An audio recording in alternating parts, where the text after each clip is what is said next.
Scott Greiper knows homeland security. And now he knows cannabis. He has started Viridian Capital Advisors based on the success of Secure Strategy Group, which was founded basically because of the growth that was happening in homeland security post 9/11. He tells us a little bit about that and a lot of his perception on what's happening in cannabis. So Scott Greiper. Yes, good morning. Now, Secure Strategy Group. You found out about that? Viridian Capital Advisors. That's what I'm here for. Okay. So why did I find out about Secure Strategy Group? Because that's my only LinkedIn profile. I because see. that is the business I've been running for about the last 8 or 9 years. Okay. And well, what's that? Let's talk about that. Well, that's very forward. Yeah, sure. Secure Strategy Group Yeah. is an investment banking and advisory firm Yeah. for emerging growth technology companies in the homeland security and cybersecurity world. Okay. So that's that. surveillance cameras and drones and IED detection technology and mobile detection technology and data security and everything around the world of security technology. Well, then this is why you were introduced to Dan Williams, and that's how you and I know each other, because Dan Williams introduced me to you. You've closed the loop for me now. There we go. That's in fact correct. And Dan is now a client. Good. And the reason I was brought into the cannabis space, because it doesn't have a direct relevance to homeland security unless you really reach. Right. But there is a relevance Sure. because of the obvious cash nature of the dispensary world and the very severe security issues that brings up. Completely.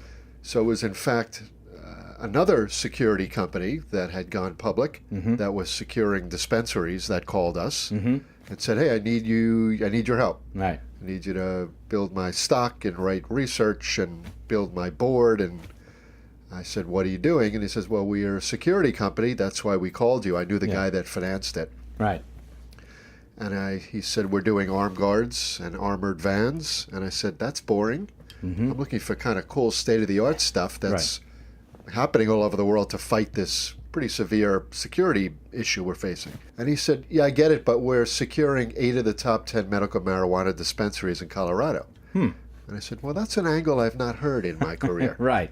So, okay, cool. That started my introduction and interest in cannabis. Right. I spent 4 or 5 months talking to everybody I could, reading everything I could to see why somebody would be calling for us to help. And it was apparent why, because what we do is really relevant to helping these small companies grow, manage their growth, raise capital. And so a little over a year ago, we started a dedicated practice. As a matter of fact, the first investment banking practice in cannabis called Viridian Capital Advisors. Why did you feel the need to change names or add a name or dedicate a name? You know, the world of Secure Strategy Group and security is a very government-dominated sector. Yeah. A lot of the money and procurement funds come out of government, federal, state, and local. Many universities, think tanks, government-sponsored entities are the ones funding the development of new technologies. And it's a conservative world. Yeah.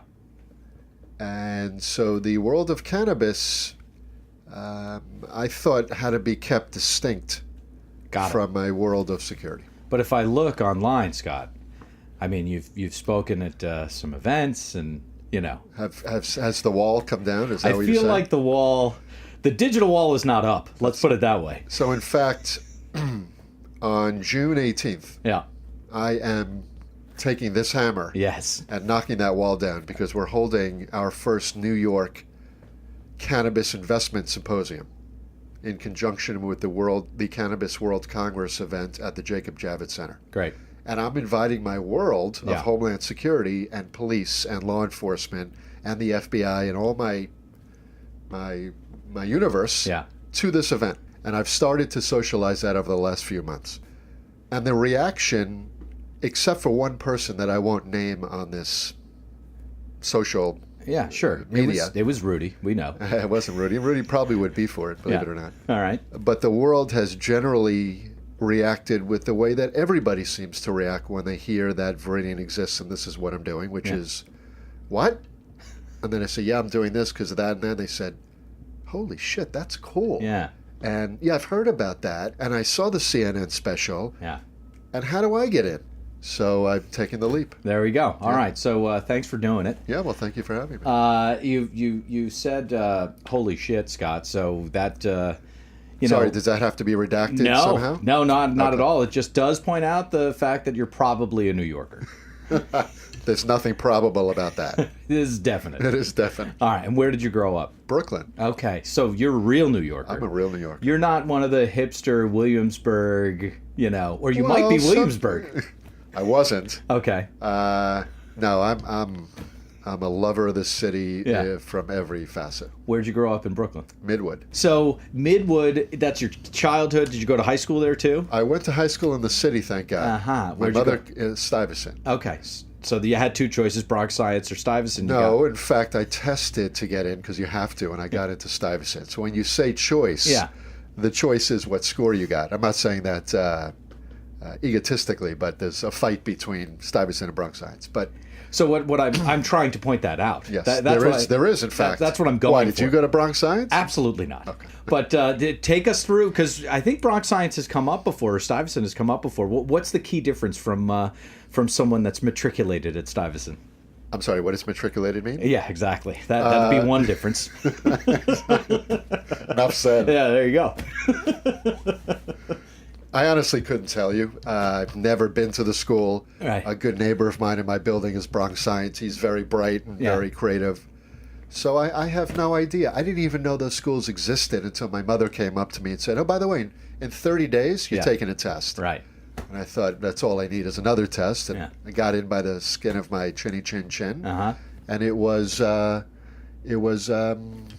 breaking out for me. This nerdy 14-year-old kid, single mom in the house with my sister, bit sheltered, probably my own doing. I was probably a nervous, scared little kid. And I was taking the train into Manhattan every day. And that was awesome. So what was that? Do you remember? You must remember the first trip in. I don't remember the first trip in, but I'll give you my overall remembrance is fear, including rational fear, because there was more than once, probably more than 10 times over the course of my years at Stuyvesant, where I had to leave that train and get the hell out because I was going to be mugged. Right, because this was the 1960s. Well, it was the late 40s. Right, exactly. Now, what, early 80s? What was it? 77. Okay, all right. Remember New York in 77. I mean, that's the year. That was the years of... That's Bronx is Burning, Son of Sam, all of it. The Warriors. Right. Come out and play. There you go. Exactly. You even had a little CBGBs. You had a little Studio 54. Not that you knew about that. Well, of course not. They wouldn't let me in anyway if I got there. But it was a coming out for me as a kid. I mean, to come into the city was just awesome. I mean, just the pizza alone was worth the trip. That's right. John's, I would imagine? Or Of course. Yeah. So that's you on the train. You did bring up single mother and sister. What happened there? Take us through that experience. Well, just father left the home early. The mother's there. My sister was out doing her thing. Older sister. All right. And I was home with my mom. All right. And all the good and bad that comes with that. Kind of like the pseudo-husband, confidant. Man of the house. Man of the house. At age, what, 10? Even earlier, Wow. like 8. Yeah. Which is a role I didn't want and probably never did until I became a dad, and now I revel in every aspect of it. Sure. But I think I fought against that my whole life, interestingly enough, when I look back. Mm-hmm. This is going to be a cannabis-oriented... We'll get there. I feel like I'm going to have to pay you hourly pretty soon. Indeed. There's time. Is there a couch? Yeah, sure. Absolutely. This thing extends right there. Yeah. Which is why getting into Stuyvesant and taking the train was the great escape for little Scott Greiper. There's no question about that. Now, I want to just kind of try to give your mother credit because she was the one that came to you and told you were taking the test. Well, right? I have to tell you, my mother, I think the greatest gift my mother gave me, and I think I've tried to pass this along to my children successfully, I have 2 young kids, is the love of learning. Uh-huh. The love, the curiosity to learn. Mm-hmm. And whether it was her schlepping me to Prospect Park to see the concert or to Central Park to see the symphony, most of which I believe I slept through. Sure. Some of which assimilated in. Right. It just infused itself, if you will. It did. Yeah. And I'm not a great lover of classical music today, but I do have a love of learning. I've been always curious, and the reason I entered the businesses I'm in now, which is Homeland Security and Cannabis, right. the common theme among both is fascination for me. There's an obvious political movement or political component to both industries. Yep. There's, I would say, more of a geopolitical movement on the Homeland Security side because the world is involved in this fight against global terrorism. Mm-hmm. But as I'm coming to learn, just like you did one of these spots, I think you said in Barcelona? Yeah, sure. Cannabis is a more mature world in some global areas. Mm-hmm. There's technology in both sectors that I find fascinating. Sure. There's the capital markets, the Wall Street side, that has embraced both sectors in a very, very similar rollout. Post 9/11 was 2012 for cannabis. Sure. Post 9/11 for defense was 2012 for cannabis, right? An explosion, bad word, right. in new technologies needed to fight this new fight that the U.S. and all of civilization is engaged in. Mm-hmm. It's not missiles anymore. Mm-hmm. New companies springing up and innovating to create the new technologies, the innovators. They need capital, so Wall Street started to embrace this new sector. So there's exactly the same thing that's happened in cannabis. Incredible similarity. Cannabis was 10 public companies 5 years ago. Today there are 350. Probably 300 shouldn't be, right. But they're there. Yeah, exactly.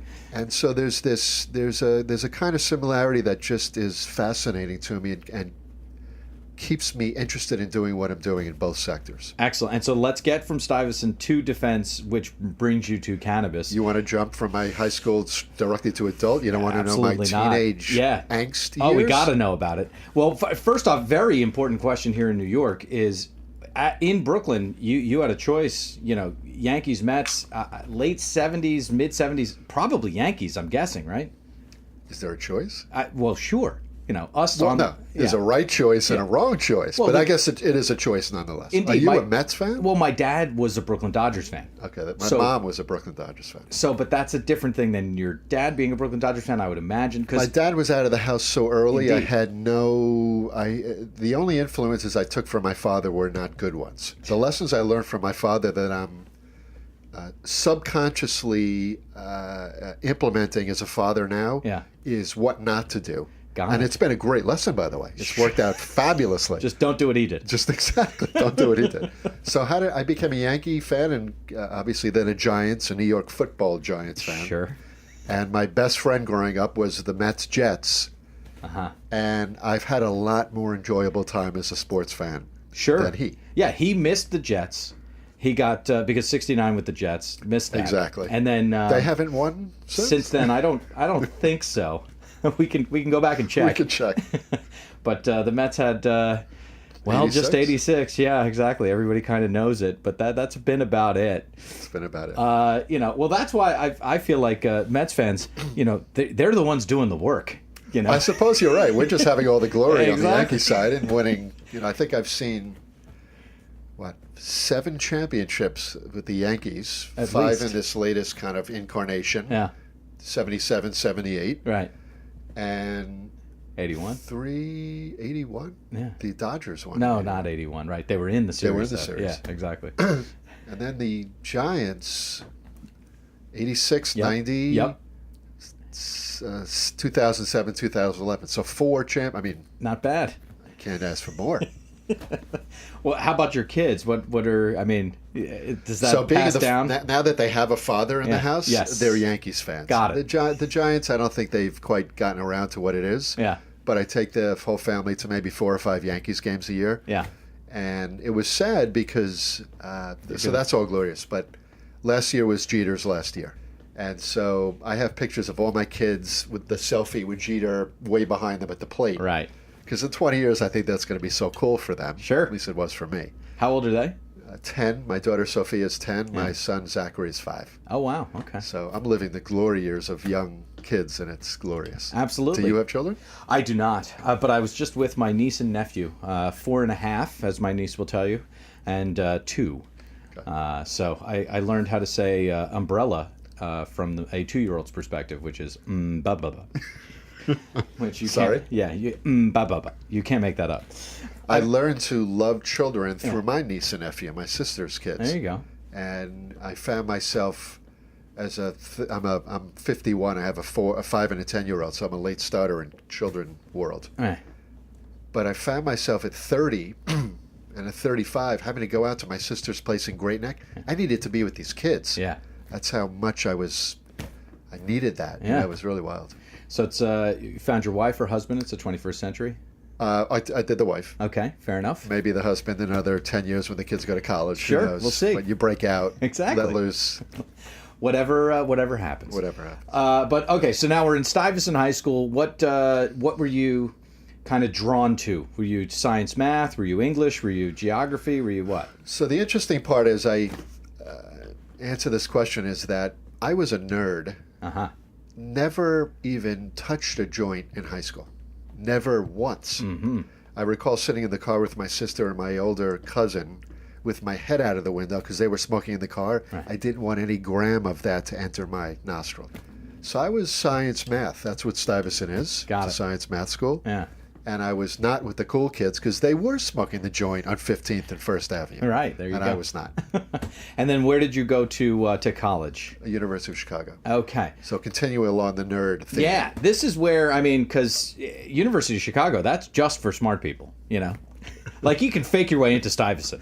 Well, you can. Again, Yeah. you got to test your way in. Yeah, but yeah. Chicago takes the academic rigor to a level that is really not fun, and I would not recommend for anyone. And you... And I have to say, because we're talking sports, Yeah.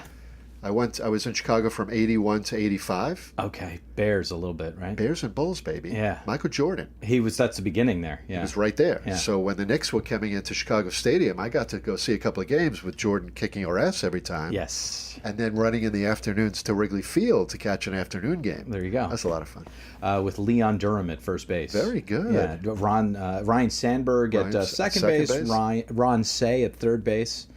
You see, I did smoke pot in college, so these are less fuzzy fuzzy remembrances. That's how we get to that.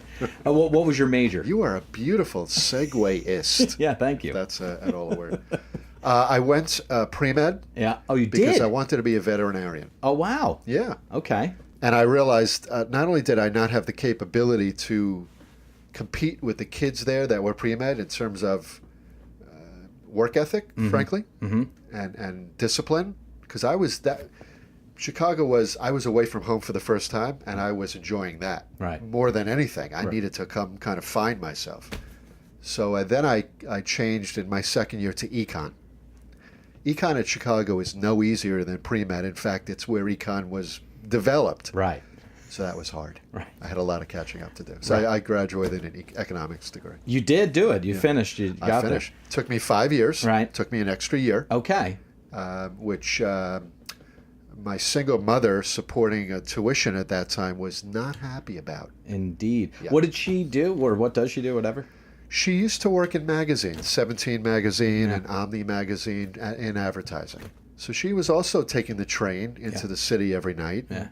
I get my work ethic from her for sure, because Right. she's always been a hardworking woman. So you got econ.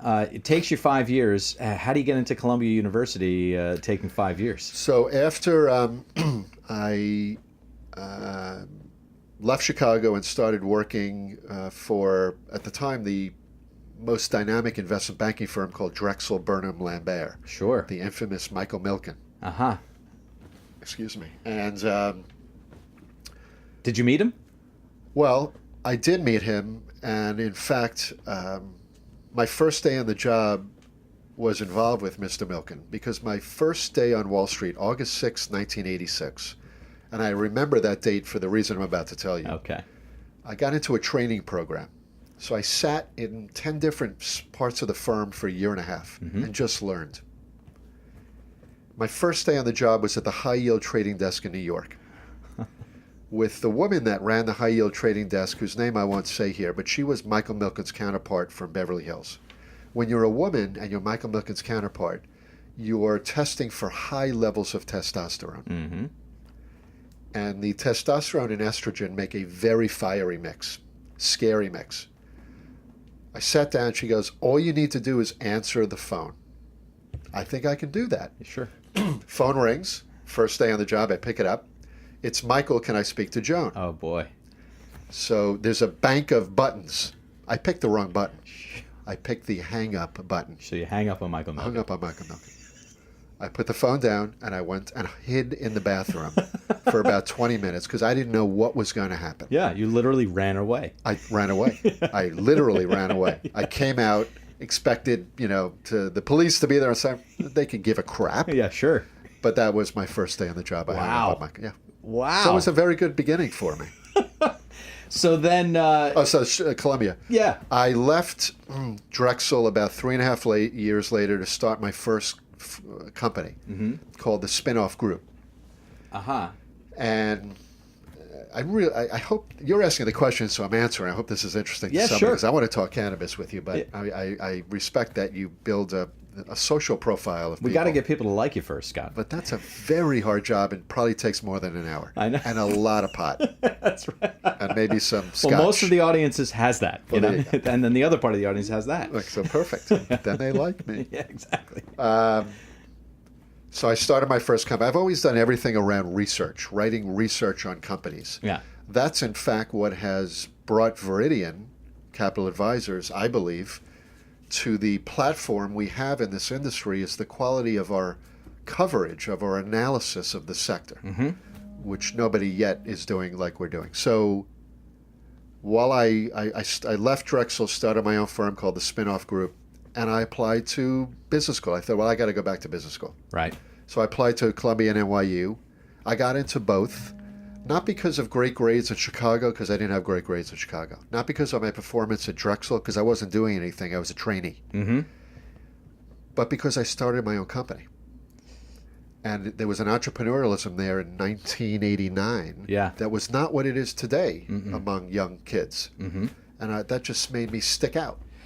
You say there's not the entrepreneurialism today that there was then. What do you mean the by opposite. That? Yeah, okay. The opposite. Yeah, okay. Fair enough. Today I heard you wrong. Yeah. Today, the empowerment of the individual through the internet is the driver of innovation and creation and everything. Why call it the Spinoff Group? So in 1989, the U.S. was coming off of the most active decade of companies buying each other. Yeah. Called conglomeration. Sure. So Sandy Weil at Lehman Brothers bought Shearson, bought American Express. He was going to create this supermarket of everything finance.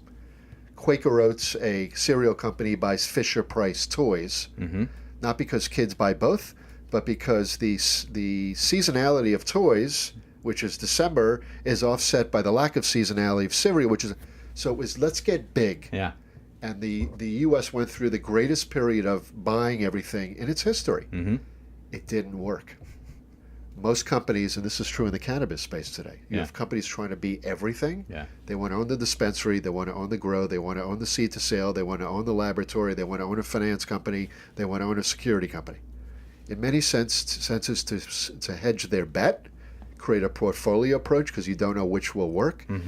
To me, that definitionally means nothing will work because most companies, particularly small companies, can't run one business let alone to seven. fruition, Yeah. let alone seven. Yeah. So the same thing happened in corporate America. It started to unwind. All of these acquisitions started to unwind. And one of the ways that a public company can divest itself of a business is through a spin-off, where you give it away to the shareholders. Aha. Again, I was fascinated by it. I learned about it. I got asked to help in a spin-off at Drexel.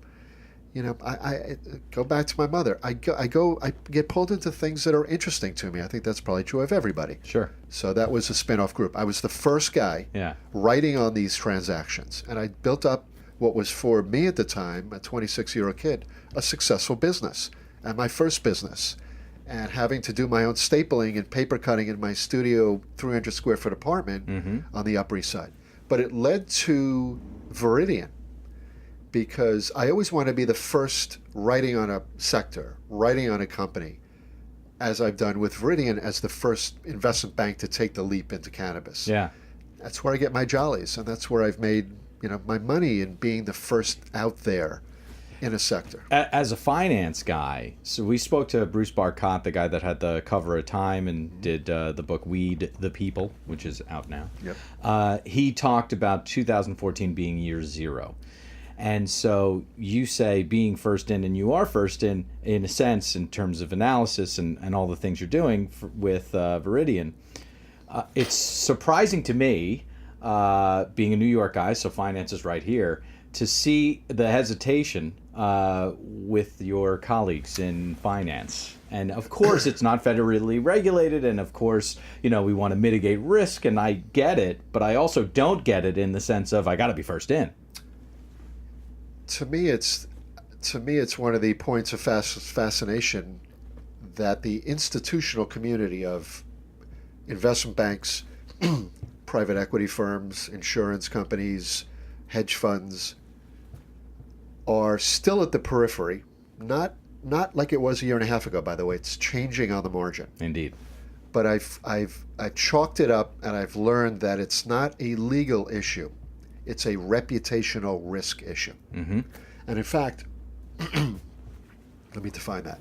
So if you're a fund, you have limited partners that give you money to manage. Some of them want you to have nothing to do with perhaps tobacco or alcohol stocks, let alone pot. Mm-hmm. If you're an insurance company and you're managing state pension money, you're not going into the pot business. Nope. If you're an investment bank, and as regulated as this industry is, as much as you want to come into the sector, and they do. Mm-hmm. I've had meeting with these folks. They send us deal flow. They're worried about their reputation in the capital markets. Mm-hmm. It's a reputational risk issue. So this event that Viridian is doing on June 18th, which is the first cannabis investor conference in New York City. Mm-hmm. Now think about that. Mm-hmm. This industry has been around a while. It's been around on Wall Street for 5 years, 350 public companies, did $2.7 billion in revenues last year.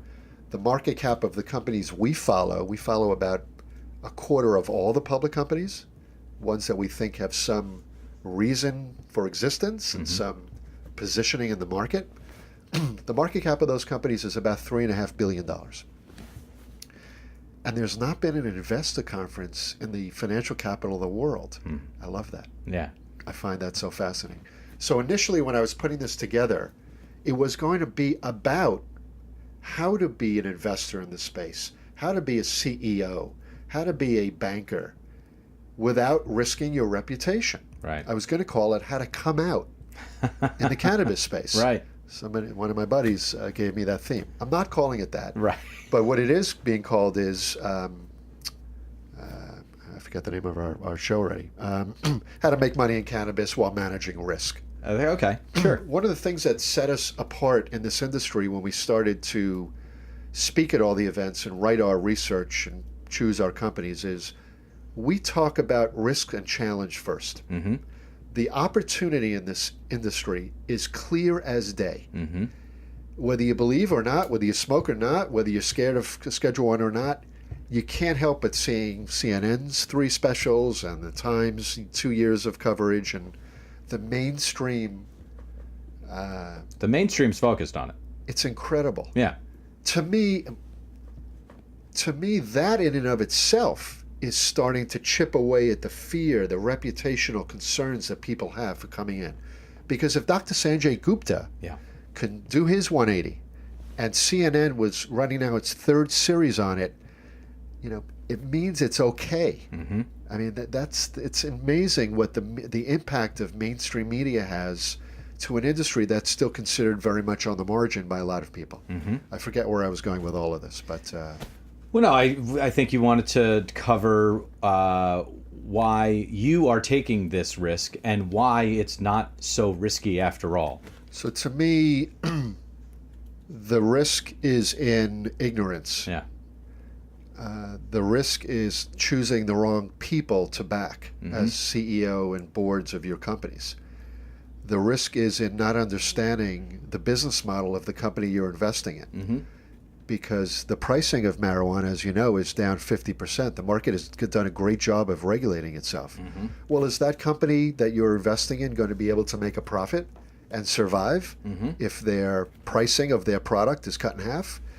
There's homework to be done here. It's not a theme anymore. It used to be. I mean, the public markets in these stocks went nuts after 2012 when Colorado and Washington went recreational. Indeed. I'm talking... Or at least voted it, but go on. Or at least voted it, not implemented. Yeah. Went nuts. Yeah. Just like the internet days of 96 through 2000. Just like the Homeland Security days of 2002 to 2004.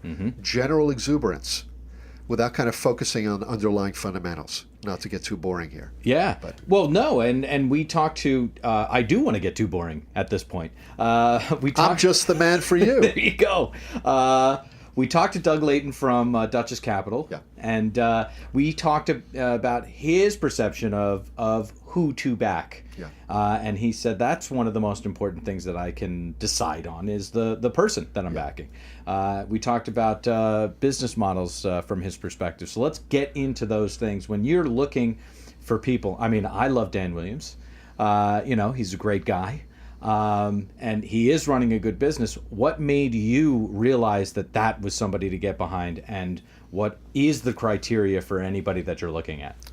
Frankly, the biggest challenge, I think one of the biggest challenges this industry has is the evolution from a mom and pop business where a lot of the DNA and a lot of the expertise is embedded in these people because they've been growing and selling and extracting for years. Yeah. There is industry knowledge here, true capability. That does not translate into running businesses, public companies, or going from growing in your backyard or a little grow house to a 200,000 square foot facility. The industry is going through its own industrial revolution, from a mom and pop world to an institutional commercial world. And there are not enough professional executives as the CEO, as the CFO, as the chief operating officer to really bring belief in execution, that this company is going to take your money, is going to apply it to the right use of proceeds, spend the money on equipment, on people, and realize growth and be able to manage that growth. There's not enough of that. I think it's the biggest risk to the industry right now. In terms of finding people, frankly, that's not hard because you bet on track record. It's no different than a handicap in a horse race. What's a handicap in a horse race? Well, it's how we did in the last 5 races, in different conditions. You're looking at that and you say, okay, I think he's going to do that now. So that's not the hardest part, although you have to go quite deep into some of the backgrounds of these people, into some of the early investors in these companies before they went public, because they tend to raise their head once the stock takes off and do some interesting things. When you say do some interesting things, what well, I'm not going to give names or go into specifics, but clearly there's a reason why the SEC has delisted about a dozen public cannabis companies. Got it. And suspended several others. And it's not the product, is your point. It's, in fact, that's the point. Yeah. The regulators are not friendly to the cannabis market, but they're there to do a job. They're not opining on the product. They're opining on reporting standards. Did you file your K and Q? Do you have real governance on the board? Is there an audit committee? Is there a compensation committee? Is the business being run with best practices? And in many cases, the answer is no. So when I talk about people coming up, there are investors in this space that got early in the game of the reverse mergers through which most every public company in the cannabis came public, that did and are doing the wrong thing for shareholders. And they have been or will be punished for that. Not by me, but by the regulators and ultimately by the shareholders. Because part of what we do in all our analysis is we decide and help investors decide team, business model, execution. Team, business model, execution. And in fact, we just announced a guy on our board, Don Aviv, who built with his father one of the leading private investigation due diligence companies in the U.S. Mm-hmm. They do background checking on people and assets for two of the largest private equity firms in the U.S. I'm not going to name the names, but literally the two largest. Mm-hmm. So I brought him on my board because we need to keep ourselves out of trouble. We need to keep our investors out of trouble. We need to keep our client companies out of trouble. And so it's better to uncover the bad shit early, Right. and fix it and tend to it. It's never not going to be there in Right. one degree or another. It's how focused you are on making sure you're not involved with that in the long term. Mm-hmm. And so it's going back to what Doug said. It's the people. It's always the people. Mm-hmm. You've always bet on the jockey. But then it's the business model, Mm-hmm. and it's the growth strategy, and it's the amount of capital that they need to raise over and over and over again. Number one, to survive as a public entity, it's expensive. Mm-hmm. Number two, to grow their business. So we're seeing a collapse in the industry, in my opinion. Too many public companies doing the same thing. Too many unseasoned operators. And they went public through reverse merger, which means they didn't have to go out in an IPO and raise $10 million. And they're having trouble getting funded. Mm-hmm. And as smarter money comes into the sector, the smart money is not going to that company. It's going to the company over there because they've got a CEO who's done this before. So it's an evolution of a maturity of the industry, maturity of the capital markets, the investors demanding better management to back, and the smart money saying, I'm not only going to back you because you're a good manager, but I'm going to implement an institutional approach to managing your business with real governance, real strategy, real planning. It's forcing the industry to become more mature, more seasoned, more professional. Mm-hmm. And it's happening in real time. I'm seeing it. So I couldn't agree with Doug more, and I have great respect for Doug. Mm-hmm. But what I'm seeing in the last 5 months in the industry is an acceleration of professional people coming in, not just the investors, Not just Peter Thiel. not just Peter Thiel. Right. He cracked that door open. There's Yeah. no question about it. Right. But CEOs, board members, CFOs, there's a change in the background of the people that are coming into this industry. Tell me more. Now, again, I get the sense that you're just not going to name names, with the exception of Michael Milken, by the way. Well, yeah. But he's not going to come and hurt me because No, he doesn't care about Not me. at this point, right? But what do you mean? What are you seeing coming in? What types of backgrounds? What types of personalities? What's the difference? Just off the top of my head, Yeah. there's real scientists coming into the space. Mm-hmm. The biotech side of cannabis is not, well, I guess it's talked about a lot in terms of CBD and medical marijuana, but not to the degree where we can become a pharmaceutical-like industry, which is going to happen. So we're working with some scientists out of Israel on behalf of one company Mm-hmm. that are the leading scientists in terms of strains, seeds, genomics, really bringing a pharmaceutical R&D-like approach to understanding the genomics of the cannabis plant. Mm-hmm. And how through many different harvests and formulations, you can create a pill that is specifically geared towards somebody with glaucoma versus somebody with epilepsy. This is what the pharmaceutical industry does every day, but that type of rigor and science and R&D and capital requirements is not here yet. It's coming. Well, that's exactly what Andrew Cuomo has asked for in terms of the state of New York, the medical There's no question. program that he That's the one benefit I'll give him Yeah. in what I think is a very dumb and business unfriendly set of laws. Right. So we're seeing scientists come in. We're talking to a company that has been studying over hundreds of thousands of years why wheat or cotton or soybeans survive as a seedling in very difficult conditions, and coming up deriving a DNA in a seed that makes soybeans that are basically indestructible. Mm-hmm. They're applying that same science now to cannabis. So just as an example of the types of people that are coming in, we're seeing real scientists, real engineers, real technicians come into the space. So, just to make sure that we kind of connect the dots with Secure Strategy Group, when you got into that was obviously, the beginning of that industry, and you've kind of taken us through the similarities. What were the pitfalls that you saw over, that what would be now, I guess, a 15, 20-year period? What were the pitfalls that you're now avoiding with cannabis because of lessons learned with Homeland Security? It's a great question. Oh, thank you. And it's a really good question. It goes back to ultimately what we bring to the cannabis space, which is a real understanding and passion for early stage growth companies and the challenges that they face. The biggest mistake I saw in the post 9/11 days of new companies, many of which came public, was looking at the U.S. government as the sugar daddy, as the pot of gold, and excluding the Yankee Stadium as a customer. They have real security issues. Sure. Citigroup, University of Pennsylvania, Columbia Presbyterian Hospital, Right. MTA, Right. New York Police Department.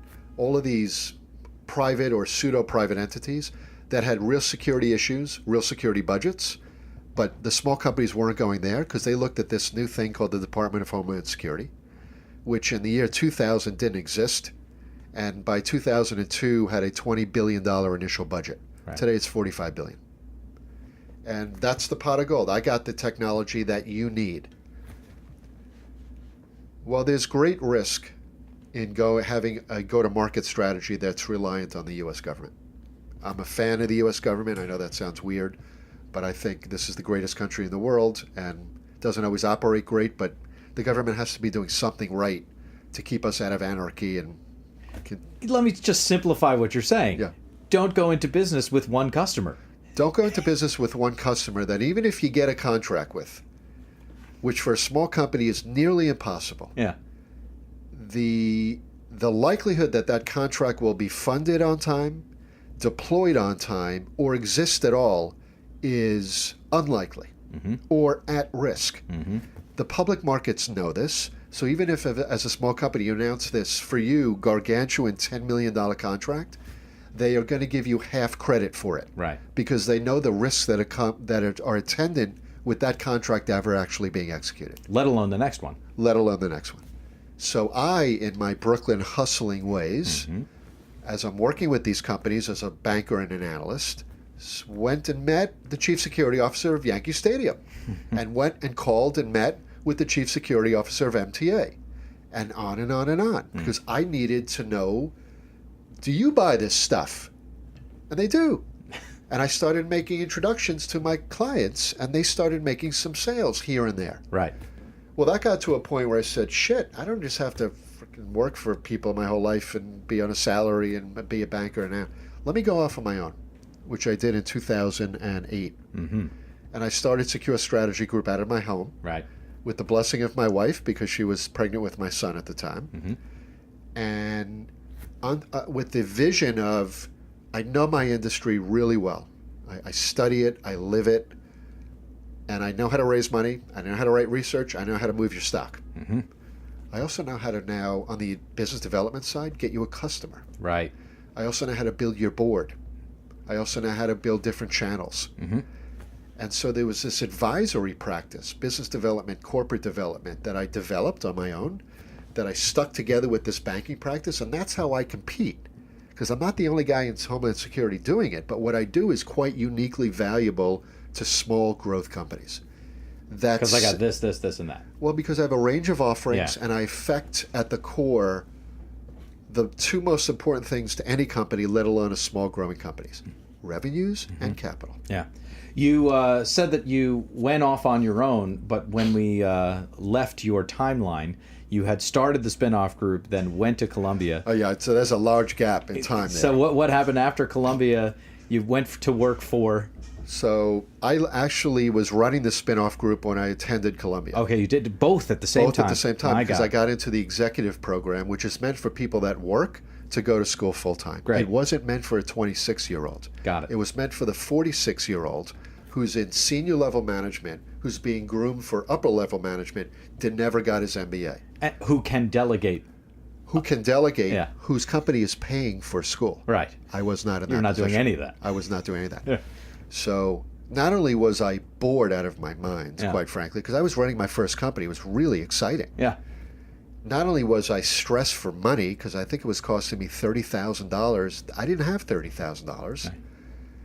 I quit after my first year. I never finished Columbia, which in fact, if you look at my resume, I say attended, because I don't want to be one of these guys that gets caught lying on his resume. Right. So after Columbia, after Secure Strategy Group, I got recruited by, No, after Columbia. well, I was running the Secure Strategy Group. No, you were running spin-off group, if I may, Jesus, Scott. I'm sorry. I don't mean to correct you. You know, when I don't do wake and bake, because I thought I'd come to this clean, right. I'm not a clear thinker. Got it. Kidding about that, Yeah, Mom. of course. So spin-off group Columbia. Spin-off Group Columbia, I got recruited to St. Warburg, which at the time was the largest European investment bank, and they recruited me because they were looking at doing spin-offs for huge companies, Brinks, Marriott, and I did. I came over to them to help them land the assignment and then execute the assignment. So these ideas of yours are good, is what it is. Well, I think That's what they hired you for, was the that is initial what they idea, hired me the for. concept. This concept Yeah. that was now, implemented at this huge bank. Yeah. I needed to come back to my roots of smallness, Yeah. small companies. So Yeah. I left Warburg and I joined a company called Barrington Capital Group, Okay. which was a small boutique 30-man shop on Wall Street. I was running research there. Right. I left there to join it after 3 or 4 years to join another small boutique Yeah. called Commonwealth Associates, Okay. because I needed to work with small companies, and that was the flavor of these companies. Eventually, my last corporate job on Wall Street was with a firm called Unterberg Tobin, which Okay. doesn't exist anymore. But Tommy Unterberg was the Lehman Brothers banker in the late 70s who took public Microsoft Yeah. and Cray Computers and the original computer age. He was the guy. Yeah. He loved innovation and he loves technology. And I went to him after 9/11 and said, Mr. Unterberg, the next great wave of innovation, technology formation, new company formation, and capital markets formation is this new world of homeland security. Mm-hmm. And he gave me a chance. And I built that practice at Unterberg. Got it. It was at Unterberg where I saw these companies come public after 9/11, focus on the U.S. government. I started making this network of enterprise, commercial, that in 2008 I left. And left Wall Street. Mm-hmm. And that's when I started Secure Strategy Group. So thank you for bringing me back on Yeah, track. sure. And you bring up an interesting year. You left at, the economic apocalypse. The end of the world. Right. Was that just happenstance, Scott? Or I wanted the challenge. right. Or Pure- was it to kind of get in at the bottom type of thing, or no? It was none of that. I was becoming a very emotional, combative person, Can't do that. because I was working for people and I was having some success and I was fighting for bonuses and deals, and I had a daughter who changed my life. I was having a son. I was really kind of becoming, the person I kind of put behind dealing with my early family issues was now coming out through my children. And I didn't want that other person fighting the fight on Wall Street anymore. So I went off on my own. So the timing had nothing to do with it had to do with my insides. And what was bringing that out? Was it that industry at that time? Was it more personal because you were having kids and what's going on here, or what do you think it was? I was developing a maturity where I had confidence that I could do it and go off on my own and make a buck. I thought I had developed a model that had value, this combination of investment banking and advisory. I left with a client, so I had a paying client right off the bat. And I don't know, these things, left and right steps in your life. I don't know if they're always planned consciously. I think there's a lot that naturally, organically builds to that step. Yeah. That gives you the motivation, the courage, the balls. Sure. To take the step. Well, that's the step to the leap, certainly. Yeah. What I'm wondering is right before that was this kind of connection to the past of, I don't feel right. What do you think actually was making that happen? I'll give you an anecdotal story because it's ultimately what made me realize I got to get out of this institutional world and go off on my own. Okay.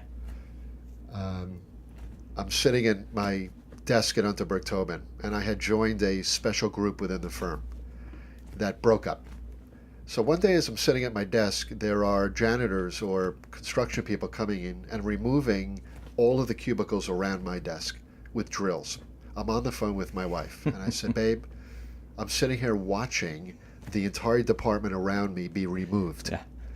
Actually dissolved. Actually taken away, except for me at my desk.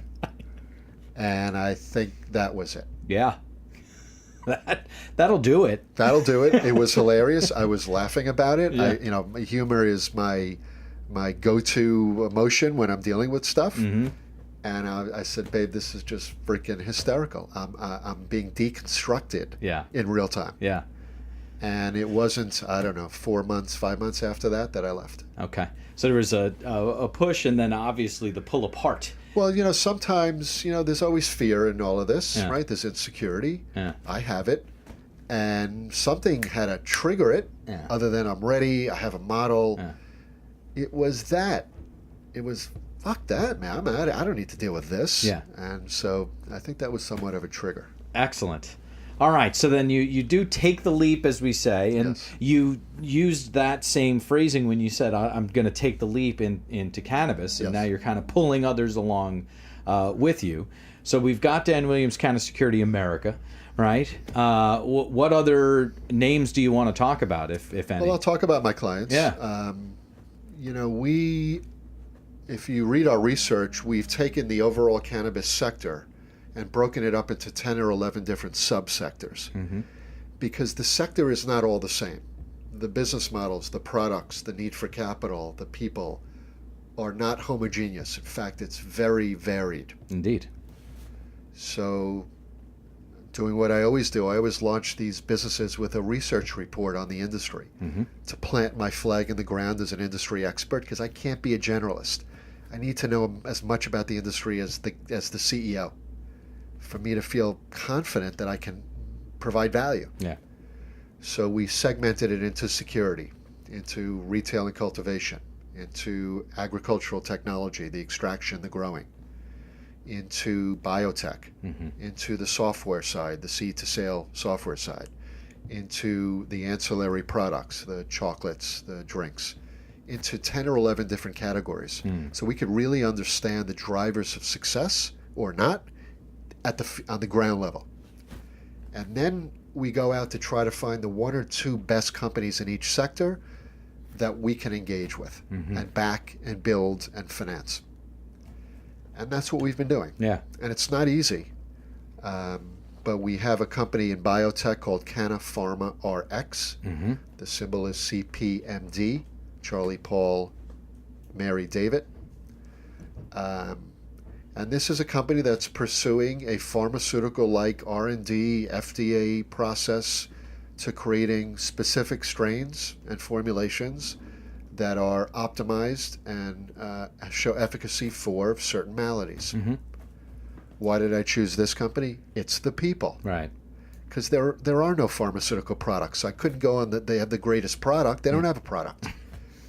But the team comes out of the pharmaceutical industry, has launched over 100 drugs, has driven over $9 billion in sales of those drugs, and has raised over $700 million in these big companies to fund those drugs.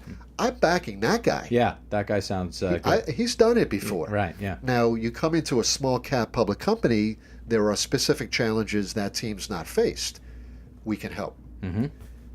But the pedigree, the history, the track record, the knowledge man, that's my team. Yeah. So that's how we engage with Canna Pharma RX. I'll give you just one or two more names. I don't want to shill here. Yeah, sure. Going along the lines of best technology, best people. Helio Spectra. Yeah, sure. You know Helio? We know them, yeah. Company that is Swedish headquartered in Sweden. Mm-hmm. Went public on the NASDAQ in Sweden. Mm-hmm. Raised $15 million from institutional sources of capital in Sweden. Mm-hmm. And now is jointly listed in the U.S.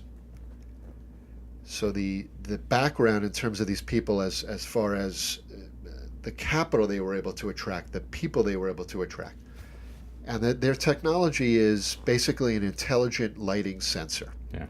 So for the past 10 years, they have, as I guess you know, studied all leafy plants and vegetables, including the cannabis plant, into how it reacts to different spectrum of light in its growth cycle.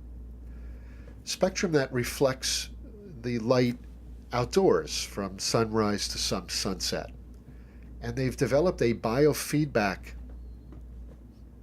understanding that at 2 weeks in, the plant wants the white light, and 4 weeks in, the plant wants the green light, and everything in between. Mm-hmm.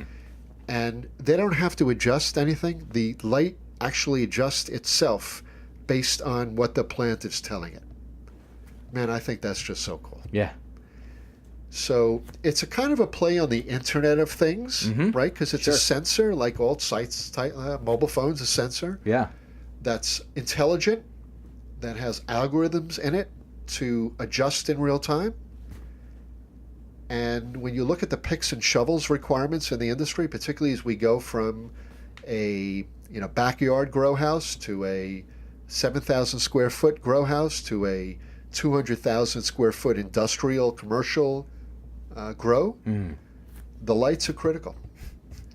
And because of the intelligence that's built into the system and the intelligence that's been garnered over time, they're able to decrease the amount of power and water that's required for the grow by over 50%. Yeah.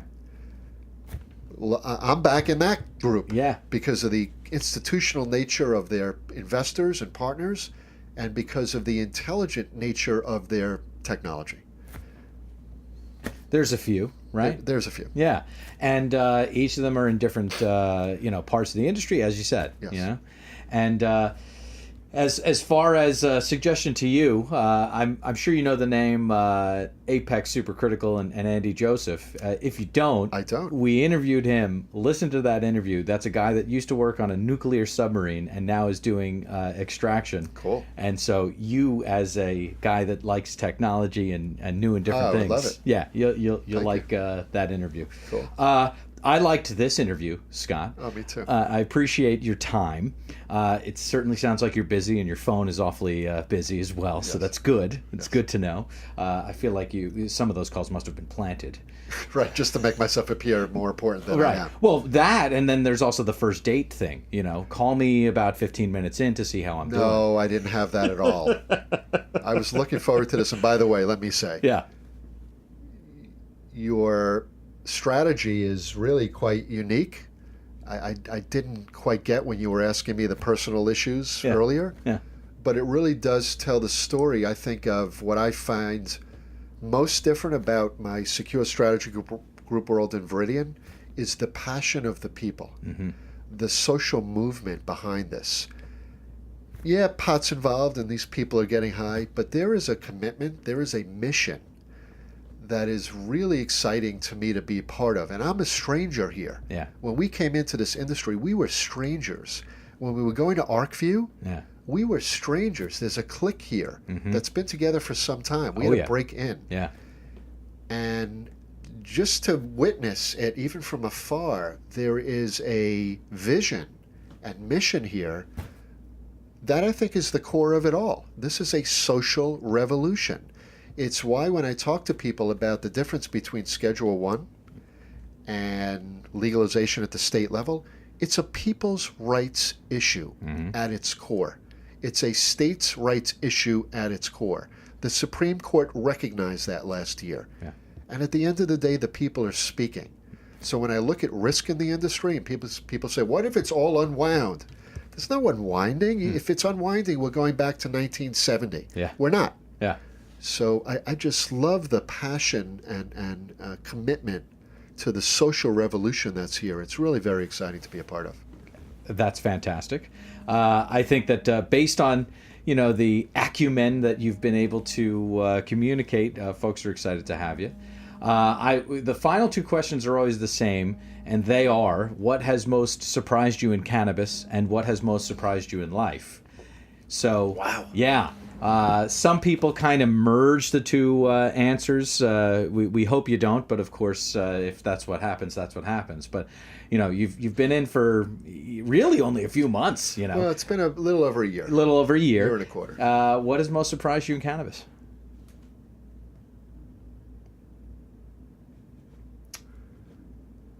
Can I give a couple of answers? Or are Please. you asking me? Yeah. The fact that I'm here. I partied in college and after that for a while, and to be now making a living off of it is kind of just funny. Right. I think most people would say that to some degree. I would say also the people that I've been able to attract to Viridian on our team and on our board surprised me, because some of these people you would not think would want anything to do with this sector, and in fact would take the anti-cannabis position. Right. That's been a surprise to me, because I can't do it on my own. I need my people. I need my board. We take guys off of my board. We put them on our clients' boards, whether that's a former ambassador, FBI agent, very, very, very successful entrepreneur. Surprised me. Mm-hmm. What surprised me in life? It surprised you most in life. Most yeah. in life. Yeah. I think, this is obviously very personal. I think how much I love being a dad. Because I came from the wrong situation, the wrong role model of what a dad was. Mm-hmm. And to see how much I embrace it and revel in it, and how it's the core of my life, I could never have known that. And you said it before, until you're a parent, you don't know that. Mm-hmm. And I know when people used to say that to me when I wasn't a dad, I found it to be obnoxious. Well, it's true. Before you're anything, you can't know what that is. Sure. But specifically about being a parent, man, it's really it's relationships that I've never had in my life. Right. So that surprised me. I think that's a great place to end, Scott. Thank you. Thanks for your time. Thank Appreciate you. it. Awesome. All right. There's another non-obvious guy for us in cannabis doing a very good job of tying the parallels together between homeland security and cannabis in terms of how each market is growing and did grow. Also, the lessons learned from homeland security and how he's applying that to cannabis. So, appreciated Scott's time. Hope you enjoyed.